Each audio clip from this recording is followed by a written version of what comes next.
The first economic takeoff happened between 1988 and 1997. During that period of time, we as a nation, we were ambitious. And who did we benchmark against ourselves? We benchmark ourselves against SIRIM, against E3. As a nation, you see in Dr. Sri Hamza's slide, repeatedly he mentioned about Korea. Right? We look back, those who are slightly older than me, would remember there was a time that in Asia, Malaysia's technology was considered behind Korea and Taiwan, and not anyone else in Asia. 30 years ago, we were just behind Korea and Taiwan. We don't talk about Japan. Japan, Europe was up there, but we were slightly behind, or maybe even a lot behind, it doesn't matter. But we were ahead of others. But, well, 30 years has passed, or at least 20 over years has passed. Over the last 30 years, we have lost decades, and we somehow did not, we were no longer ambitious. And this is important when I explain to foreigners. Because we don't sell ourselves well. We as a nation, we have no ambition and we don't sell ourselves well. So I told them, I told the foreigners, when you look at Southeast Asia, how do you look at Malaysia? And this is also how I think Malaysia should position ourselves. I say we Malaysia, we are not a Vietnam plus. We don't want to just do manufacturing. We should see ourselves at the least. We are not Vietnam plus, we are at the least, a Singapore at a discount. A Singapore at a discount. And that benchmarking, I'm half joking, but at the same time, you think about this. Whatever Singapore can do, maybe we do it with a bit of inefficiency, but not too much. But then actually, if we can see ourselves in between Singapore and Vietnam, then we can do a lot more. And we don't have to overlap with Vietnam. We are not competing with Vietnam. We're doing much better. And we should go back to the 90s to imagine that once we get our act together, we can somehow be behind Korea, behind Taiwan, and now we will have to deal with this reality. Technologically, we are behind China, or at the least behind Shenzhen. There is a Korean professor by the name of Quen Lee who compared technology policy in Taiwan, Shenzhen, and Penang. And his conclusion is that Malaysia failed in its technology policy, although Malaysia started semiconductors so much earlier compared to Shenzhen, we failed in our technology policy. And I think these are challenges that we will have to deal with. I mentioned about second economic takeoff, apart from advertising. It is to say that we now have a second chance. And why we have a second chance? Not entirely of our doing, but because of some global factors. The global factor is such that in 1985, the first economic takeoff happened has a lot to do with global factor. In 1985, the United States forced Japan to appreciate yen in what was called Yen Dakar or the Plaza Accord. During the Plaza Accord, Japan was forced to appreciate yen, and when yen hit the roof, yen became very expensive. It was very expensive for Japan to export. And therefore, Japanese companies were looking to relocate. Where did they relocate to? The priority was Malaysia. Then with a bit of Indonesia, a bit of Thailand. This was in between 1988 and 1997. Once the Japanese relocated, their Korean suppliers and the Taiwanese supplier came along. So our first economic takeoff has a lot to do with global factor. Now we are in slightly similar but very difficult situation, but nonetheless with opportunity. Because of US-China competition, we are seeing massive shift and relocation as well as reorganization of supply chain away from China. Of course, there are a lot of problems because unlike the 80s, now the US is very clear. US wants to clean up the Chinese element in the Mexican supply chain. US is coming to clean up the China element in the solar supply chain in Malaysia, in Vietnam. More will come, especially if Trump is elected, then they expect more bifurcation in the supply chain. So it's not so easy to manage. However, it is nonetheless an opportunity. For the first time in many, many years, we now have a lot of investment coming. But how do we translate investment into technological development? I think that's where what we are trying to do through the new industrial master plan. Atma is going to give you a presentation. I don't want to steal his thunder. But I just want to say that what we are trying to do at MITI, broadly, and then touch on a few things about the legislative agenda that we are trying to do over the next half a year, and end with a slide that I just innovated while listening to Dr. Sri Hamza. First, we are trying to, you see, the new industrial master plan has a 12-point measurement, which was developed from the National Investment Aspiration. National Investment Aspiration was developed between Bank Negara and MITI with the help of one of its consultants, and it was actually adopted by the previous government in 2022. The idea is we want to move away from just talking about investment number. Talking about number doesn't mean anything if there's no localization, if you don't employ enough people, you don't pay people enough, you don't create technology, you don't create new things, you don't create innovation. It is just using Malaysian land with Malaysian water, Malaysian electricity, and with foreign workers, and then contributing to Malaysian export number, contributing to investment number. It doesn't mean anything to the people and to the nation and to our collective, what they call capability to innovate. So the NIMP tries to create these 12 measurements, which is developed from NIA, National Investment Aspiration. I think that is an important point that we should try to work on. Secondly, if you follow Tunku Zafro's speeches, you follow what PM say, we're trying to balance FDI and DDI. We've been seen as a ministry that only focuses on FDI. We are trying to correct that. We're trying to balance between FDI and DDI. We want to do more to encourage DDI, including we want to link GLIC, Government Linked Investment Corporations, and GLC, as well as the capital market to manufacturing. So if you follow what the PM say in the National Semiconductor Strategy, the PM say that we hope that at the moment we have about 10 tech companies that are in the region of 1 billion ringgit revenue. Inari and the like, Inari Great Tech and the like, they are either below 1 billion ringgit or slightly more than 1 billion ringgit. And we want to see these companies riding on the wave of global semiconductor wave to go into, say, $1 billion US within a 7 to 10 year period. And also in the same speech, in the National Semiconductor Strategy speech, the PM said that we want to see 100 Malaysian companies involved and riding on the semiconductor wave, also within the time frame of 7 to 10 years, becoming 1 billion ringgit. So you have 10 companies from 1 billion ringgit to 1 billion US dollar, and you have another 100 companies, Malaysian companies, to become at about 1 billion ringgit. So those are aspirations that we're trying to balance FDI, DDI, we're trying to link the capital market, we're trying to link GLIC, GLC to manufacturing. For those who have attended Tunku Zafro's speeches, you will notice that since the retreat in Genting, as well as the retreat this year, Tunku Zafro has been stressing this point, that Malaysia has no lack of liquidity. Malaysia has no lack of liquidity, but liquidity doesn't necessarily flow to manufacturing, doesn't necessarily flow to investing locally. And that is where MITI has to bridge the gap. And that is where we are hoping that NIMP can try to help to bridge the gap.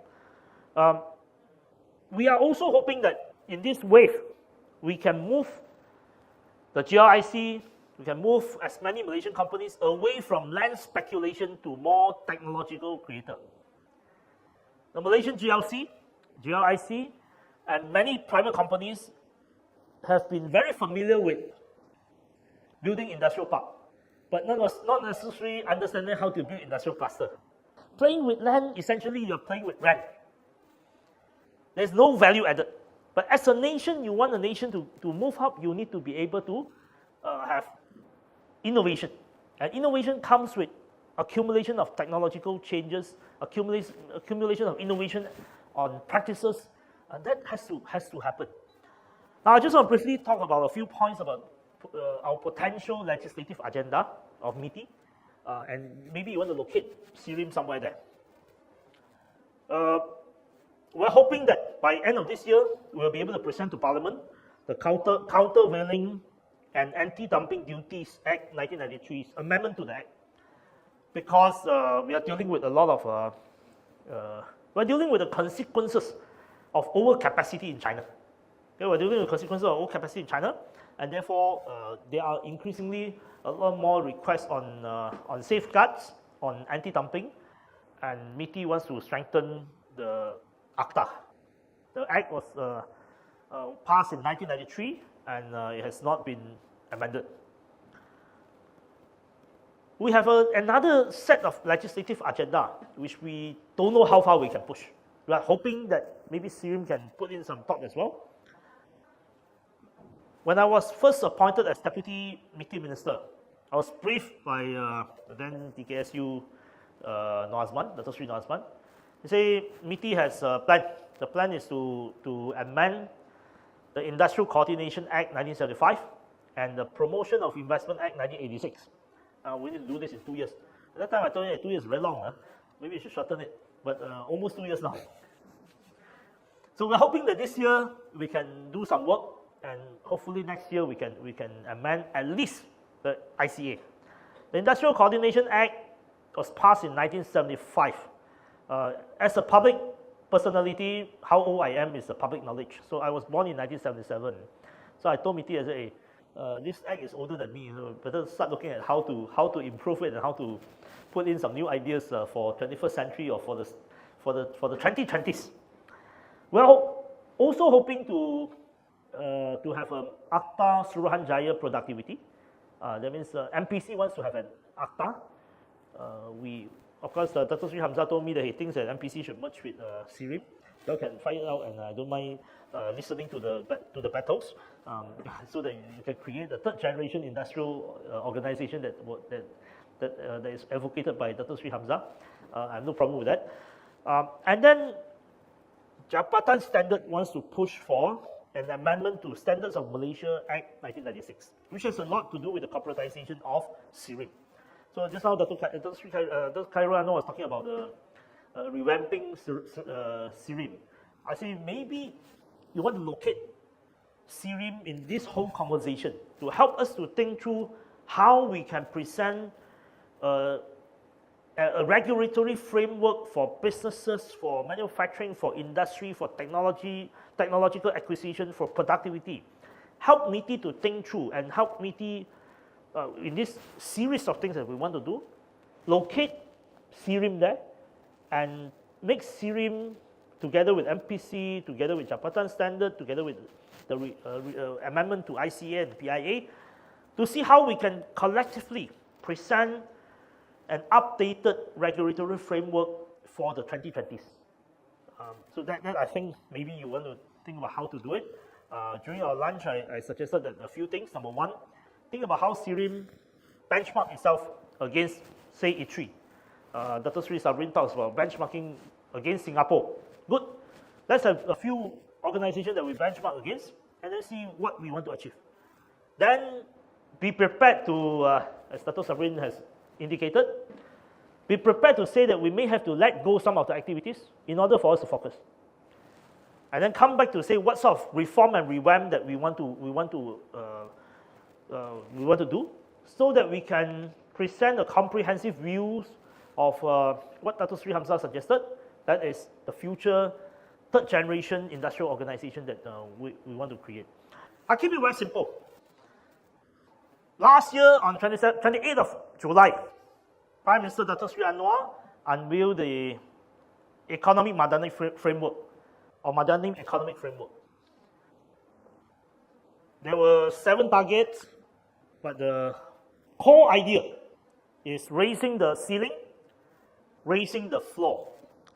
I want to explain in simple terms. You ask me what is the future of this country and what do we have to do? I would say that, keep it very simple. To raise the ceiling, we need to raise investment, as identified by the Madani Economic Framework. During the 90s, 40% of the GDP comes from or contributed by investment. But during the last decades, only about 20% of our GDP was from investment. So we need to raise investment, no doubt, and we need to invest in the right place. Secondly, we need to innovate. We cannot just be adopting technology, but we must start thinking about innovating in our daily life, innovating and creating new things. Yesterday, I went to a NICOR event on sustainable aviation fuel. So I told them, I say, we as a nation, we are very used to FDI-driven foreign investment. We are linked vertically with global supply chain. However, we are not linked horizontally. The aviation industry, the aerospace industry, doesn't necessarily talk to the semiconductor industry. Now we're talking about sustainable aviation fuel. But the aviation industry has not really spoken to the palm oil industry. But how actually they are linked. You think about palm oil, you think about SAF. They are linked. They are two sides of the coin. How do we link our industry horizontally and create Malaysian innovation? How do we solve daily problem through innovation? I think that is, we must see ourselves as a nation that is innovating. Number three, internationalization. We sometimes, as a nation, we don't benchmark ourselves against other people. We benchmark ourselves against competitors that doesn't have to be competitors, and we are jago kampung sometimes. So we need to internationalize. We need to do more and see ourselves as a regional champion, as a major regional leader in new ideas, in innovation, and scale up. In terms of raising the floor, we will have to deal with the question of wages. Wages is very, very low. In my book, I share a personal experience. During the first economic takeoff, by the early 90s, it was a very tight labor market. Now, for those who are slightly older who stay in Kuala Lumpur, you will remember that those days there was a period of time where when you want to wash your car, you have to use a machine to wash your car. You have to drive through a machine to wash your car because there was labor crunch. But then we allowed for huge number of influx of unskilled foreign labor. Now you're washing the car with hand. And I give a personal example in my book. In 1991, 1989, 1990, I was a 12-year-old, 13-year-old. I was selling lottery tickets. I don't come from a well-to-do family. So as a kid, I was selling lottery tickets in restaurants. Then after that, I worked at a cafe in Subang Jaya, Subang Parade. I worked at a cafe in Subang Parade in 1991, 1992. I was 14 years old, 15 years old. First, I started with 2 ringgit 50 cents an hour in 1991 when I was 14. But because of a very tight labor market, the next year, 1992, which was 32 years ago, I was paid 4 ringgit 50 cents as a 15-year-old child labor. Today, you go to the big chains, whatever lah, the fast food chain, big fast food chain. You ask how much they pay their workers. They pay their workers 8 ringgit, maximum 9 ringgit. I'm very sure most workers were getting less than 10 ringgit. This is 32 years later. Imagine that each hour, these workers are paid 20 ringgit instead of 10 ringgit. You won't have hunger in university. Today you go to some of the public universities, we have university students from rural areas on Maggi mee 3 kali sehari. I mean, this is happening. Why? Because there's just no jobs that pay a decent part-time rate. Not to mention everything else. But we must work on wages, because only with wages you can push technology. Once there's a tight labor market, when wages goes up, companies will be forced to choose whether they pay more or they adopt automation or they innovate. That will become a virtuous cycle. And every time when I'm asked that whether Malaysia has talent or not, my reply, including in my reply in Parliament, I said Malaysia has no talent problem, except that we have 1.1 million Malaysians working in Singapore. 1.1 million passport holders, Malaysian passport holders, not to count those who are naturalized as, who have already been naturalized as Singaporeans.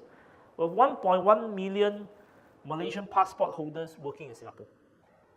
The rule of thumb is you pay 2/3 of Singapore pay, they'll come back. So it's not a talent problem, it's a pay problem that we will have to address. Women empowerment. In the civil service, 56% are women. In the civil service, what they call management, 42% are women, which is very high, especially from the point of a Muslim country. 42% women in leadership in the civil service is very high. And we should be proud of ourselves. However, especially now, SIRIM will need a male quota. However, in terms of female labor participation rate, Malaysia is 56%. We're far behind Vietnam. We're far behind Singapore. We're far behind many other countries. Why? Because in private sector, for the longest of time, there was no labor problem. They just go down to hire foreign workers and they hire unskilled foreign labor. There was no need to hire women and no need to put in the effort to hire women. I share with you a story. Port of Tanjung Pelepas, PTP. So PTP found out that whoever mailed at the train, after a while, they all ended up in the Singapore port. It was just next door. So 5 or 6 years ago, they decided that they need to start hiring women. So what did they do? They preparing to accept and accepted flexi hour. And now they are preparing to build a nursery to be open next year. PTP is going to expand by 30% capacity because Maersk Line has decided to move their regional hub from China to PTP. So they are expanding 30% of their capacity by 2026, but they are now hiring 20% women. With the expanded capacity, they want to hire 30% women. Can it be done? Can be done. And once you have much higher female labor participation, for many families from one income, they become two income. Of course, finally, I think we also need to deal with welfare reform, particularly in consideration that we will have an aging population very soon. We will need to rethink welfare, we'll need to rethink pay, we'll need to ensure that when we face an aging population, we have enough to take care of those who are aging. So with this, I conclude and I welcome questions together with Dr. Shamsa. I will let him answer most of the questions. I wish you well, and I hope to see SIRIM benchmarking itself as one of the best organizations in Asia, and I hope you will lead and you will propel Malaysian industry to scale higher and to innovate more. Thank you very much. Okay.